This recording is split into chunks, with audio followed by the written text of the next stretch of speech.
Nandito kami ngayon sa malawak na damuhan. Tignan ninyo, ang dami ng damo at halaman. Ang damuhan ay tahanan ng maraming hayop at lugar para sa mga halaman. Wow! Ang dami ng damo. Parang kainan ng baka. Oo nga, pero hindi yan para sa baka. Ang damuhan ay tahanan ng mga ibon, nalisap at iba pang hayop. Sa kaya mga hayop, naghahanap ako ng aso, baka o kahit kulisap.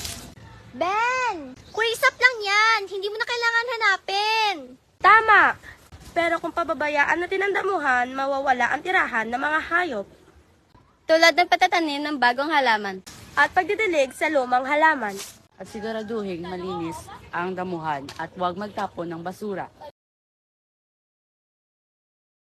Oops! Sorry, akala ko playground lang to.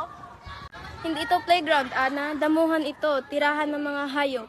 O, pagkalat ng mga basura, malulungkot yung mga hayop.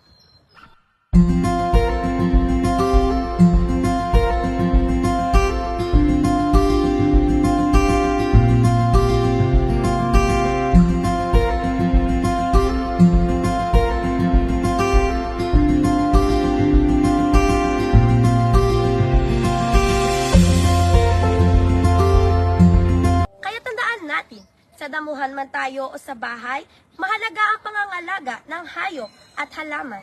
Kahit sa simpleng pagdidilig o pagtatanim, malaking tulong na ito sa kalikasan. Mahalagaan ito, mas nagiging masaya ang mga hayop. At malinis na damuhan. At pwede rin tayo maging damuhan hero! Kaya, simulan natin ang pangangalaga sa kalikasan, kahit sa simpleng paraan lang.